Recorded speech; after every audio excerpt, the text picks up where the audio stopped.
Hello everyone. Continuing the series, now let us take the construction of true or false question. We project it. Now the definition. So define a true or false question. So it is a statement that requires a correct or incorrect response is called a true or false question. We'll go the second base criteria of construction true or false question. B1. One has to set a question on the expected ability of the student. This is what we see from the starting, from the oral question itself, we start the same thing. B2, use appropriate wording. This also we are used from the beginning itself.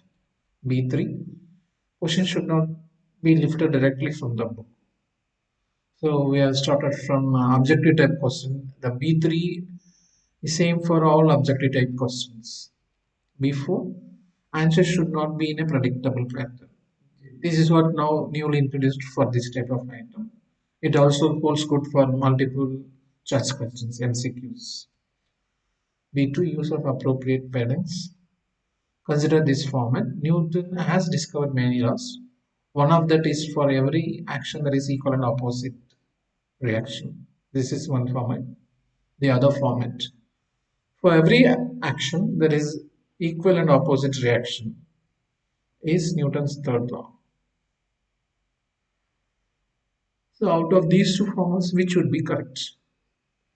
The first one is wrong and the second one is right. B3, question should not be lifted directly from the book. The same answer which I used for one word answer question and also for fill in the blank, the same thing I am using, but in the format of true or false.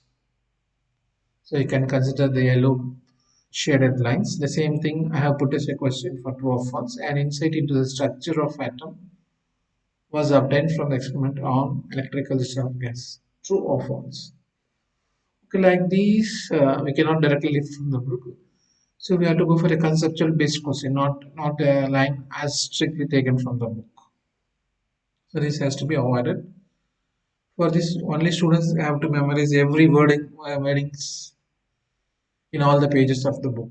Then only they can answer these type of questions.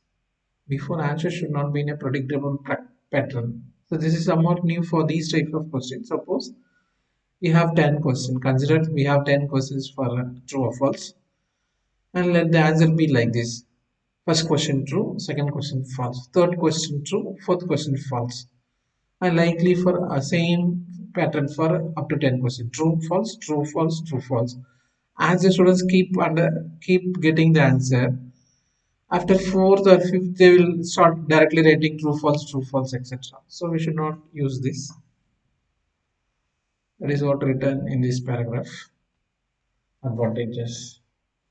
So it's a similar for all objective type of question. We have similar type of advantages. Easy to construct. Evaluation is easier than essay and short answer question. It possesses objectivity. So machine-based correction is possible. For MCQ also machine-based correction is possible. Bluffing is not possible for all objective type question. Limitations. So we have a generalized limitation for all objective type questions. I think you can remember, you can recall.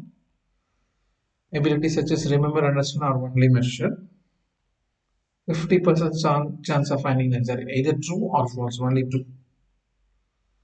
Cannot be used for diagnostic. These type of true or false we cannot use for diagnostic assessment. Examples. Same example is being repeated with SAO and JO in the brackets. Another same type of similar example in for understanding category. Now it's the assignment done for you. Construct 4 questions to each and remember and understand in your selected syllabus. Thank you so much.